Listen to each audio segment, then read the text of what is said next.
Fala, meu amigo, minha amiga, como é que você tá? Tudo jóia? Aqui quem fala é o Thiago Cardoso, imenso prazer ter você em mais um vídeo pra gente falar aqui a respeito das 10 áreas de implementação de projetos e também a respeito aqui de como é que a gente faz para montar um portfólio parrudo para fazer isso implementar, fechou? Bora lá!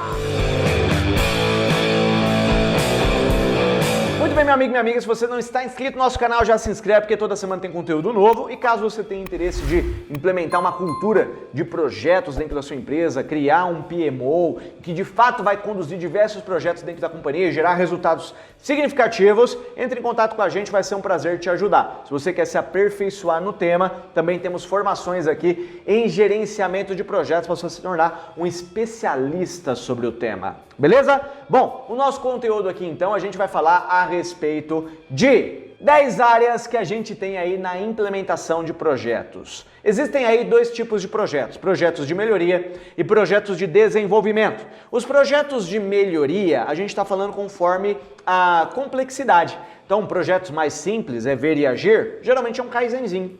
Projetos mais complexos, porém medianos, a gente fala de um PDCA, Plan, Do, Check and Act. Né? O PDCA, o famoso promete e depois corre atrás, né? Mais ou menos, né? O pessoal às vezes trabalha assim.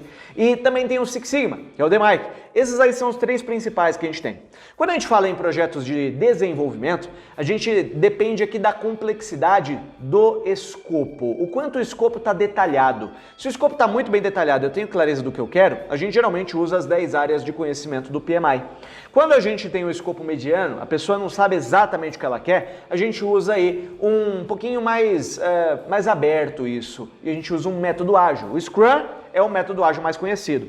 E aí, quando a gente não tem ideia do escopo, o que é necessário, aí a gente usa um negócio chamado Design Thinking, que é para ideação, prototipagem, para a gente poder buscar o que a gente quer.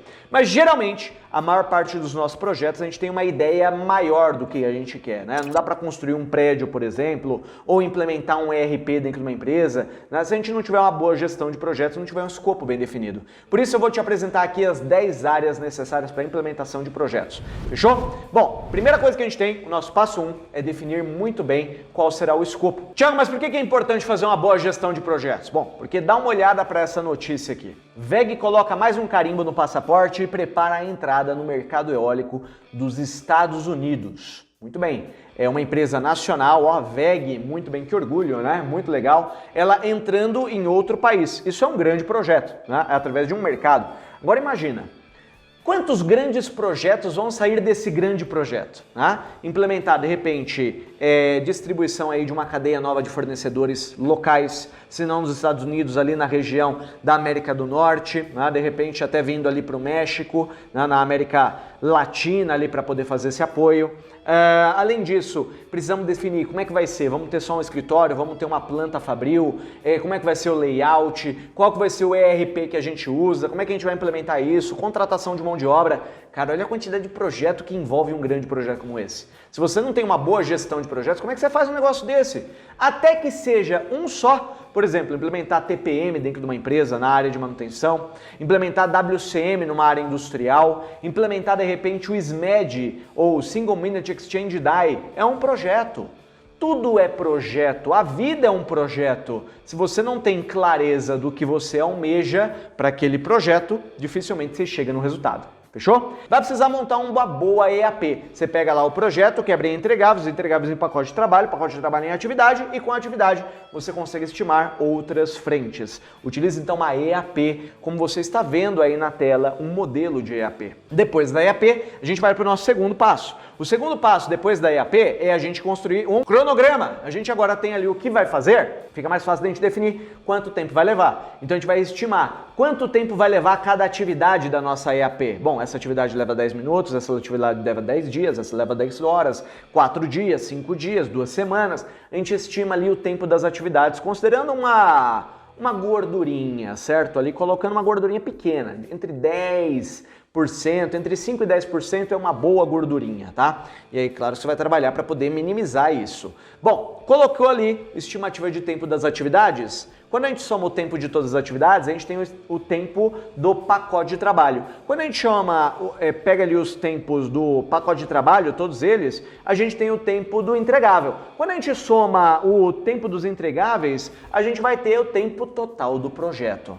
Sabendo bem o tempo total do projeto, a gente consegue estimar, né, o quanto a gente vai gastar, quantas pessoas a gente vai precisar, e assim então a gente vai para o nosso terceiro passo. Definido o escopo, definido o cronograma, geralmente a gente vai para custo.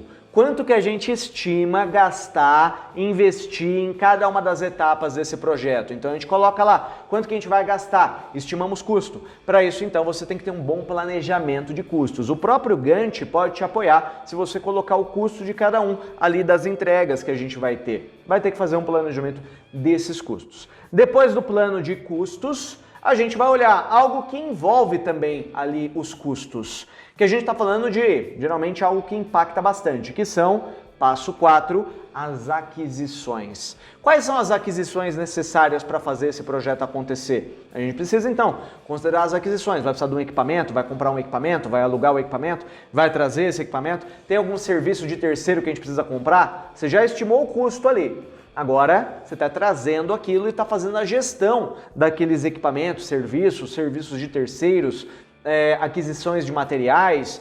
Muito bem. Então, depois de definido qual é o escopo, o cronograma, os custos que estão envolvidos, as aquisições necessárias. O nosso passo 5 ainda assim envolve custo, que são as pessoas. Então, a gente precisa avaliar quantas pessoas a gente vai precisar para entregar dentro daquele custo e dentro daquele prazo. Bom, Thiago, mas a gente não precisava ver de repente as pessoas primeiro e depois as aquisições para depois olhar o custo?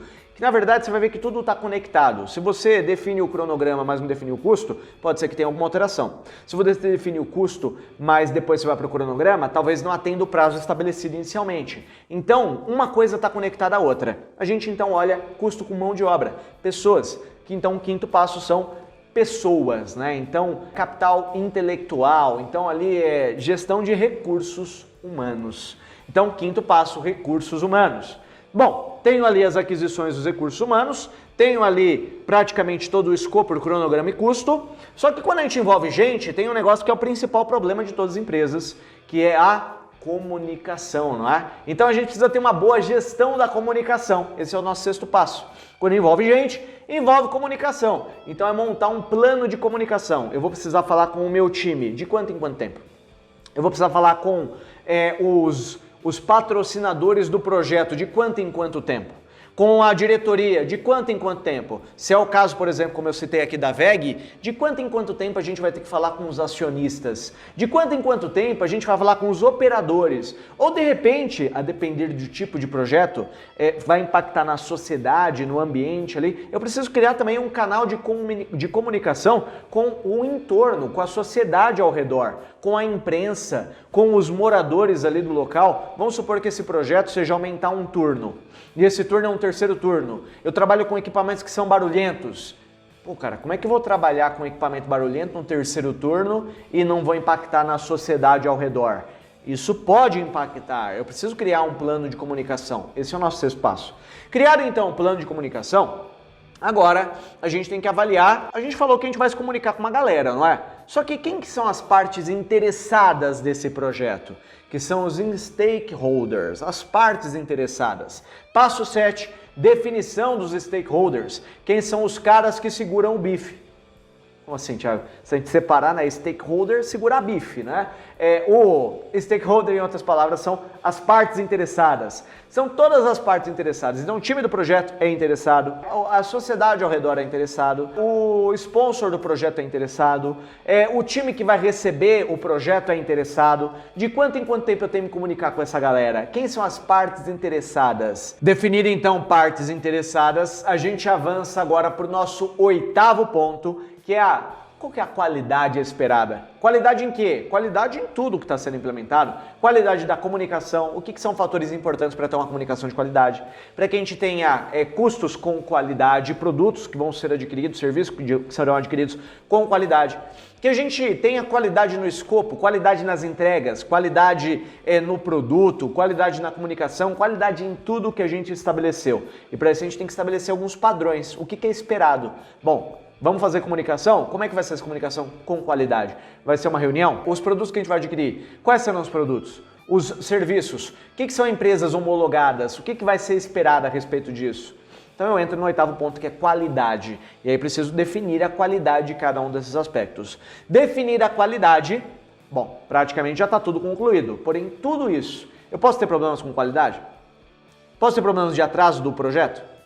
De custo? De adquirir alguma coisa com aquisições de serviços ou equipamentos ali que não tenha boa qualidade e impactam ali no serviço? Posso ter problema com recursos humanos, que alguém falta, alguém se atrasa, alguém passa mal? Pode ter isso? Pode acontecer também. Cara, eu posso ter problema com todas as áreas que a gente listou aqui.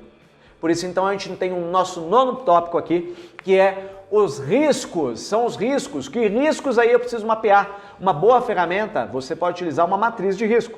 Envolvendo ali, num gráfico, como você vê aí na tela, temos ali a probabilidade de algo acontecer e, se acontecer, qual o impacto que aquilo vai gerar. Então, uma matriz de probabilidade e impacto. Aquilo que tem alta probabilidade de acontecer e tem um alto impacto é algo que, se eu não atuar, eu estou sendo negligente.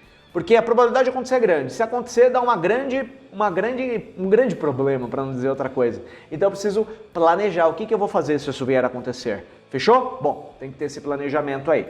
Legal. Agora, se for uma coisa que a probabilidade é baixa e o impacto é alto. Bom, o impacto é alto, a probabilidade é baixa, eu posso de repente assumir o risco ou eu posso tomar algumas ações para mitigar, para minimizar o impacto se ele vier a acontecer. Agora, e coisas que eu tenho baixíssima probabilidade de acontecer, e se acontecer, o impacto é muito baixo. Bom, são riscos que de repente eu posso assumir. E não, isso aí eu vou tomar. Se acontecer, pode acontecer, mas não é algo que tira a gente do jogo. Ficou claro? Monta uma boa matriz de riscos. Depois de tudo isso, 9 áreas acabou, não é? Mas Thiago, mas você não falou que eram 10? Pois é. O 10º é a integração de tudo isso. Porque à medida que uma coisa muda, muda todo o restante. Ficou claro, meu amigo, minha amiga? 10 áreas de conhecimento para você se aprofundar, para que você possa tomar como base na construção do seu projeto, que tem que estar muito bem detalhado. Só que todo projeto tem isso. E o ideal é que você tenha um grande portfólio de projetos. Em outras palavras, é pegar um book e detalhar tudo aquilo que vai acontecer em cada um dos projetos que você tem para realizar dentro daquele ano, ou dentro daquele 2 anos, 3 anos, 5 anos. Um grande portfólio é a elaboração de um PMO, um escritório de projetos, onde você tem uma pessoa responsável por aquilo, e geralmente um gestor de projeto para tocar cada projeto, ou às vezes um gestor para tocar mais de um projeto. Quando a gente tem muitos projetos, claramente você precisa de mais gente para fazer acontecer. Agora, se você quer implementar isso de fato, quer se aprofundar no tema, entre em contato com a gente que a gente tem informações para poder te apoiar. Seja você, seja o seu time dentro da empresa, ou até mesmo uma palestra para motivar a galera para fazer mais, né? O Einstein já dizia, loucura é fazer as mesmas coisas e esperar resultados diferentes. Se você tem feito as mesmas coisas e não tem dado resultados diferentes, conta com a gente que a gente pode te apoiar para fazer coisas ainda melhores, ainda maiores, tá? E caso você queira que a gente possa te apoiar nisso, com arregaçar as mangas e fazer por você, pelo seu time, para poder te apoiar nessa construção em 4 mãos, de mãos dadas juntos aí, entre em contato com a gente na nossa parte de consultoria. Basta acessar o QR Code e entrar em contato aqui na nossa descrição. Deixei um conteúdo aqui para você fazer o download, que é um grande roadmap, as etapas que a gente falou, todas essas 10 áreas, com sugestões de ferramentas que você pode utilizar em cada uma. Beleza? Espero que esse conteúdo tenha agregado para você, meu amigo, minha amiga. Se você não está inscrito no canal, já se inscreve, porque toda semana tem conteúdo novo para agregar valor para a sua trajetória como profissional e ativa as notificações. Vai ser um prazer ter você em próximos vídeos. Um grandíssimo abraço e até os nossos próximos contatos em novos vídeos. Até lá! Tchau, tchau!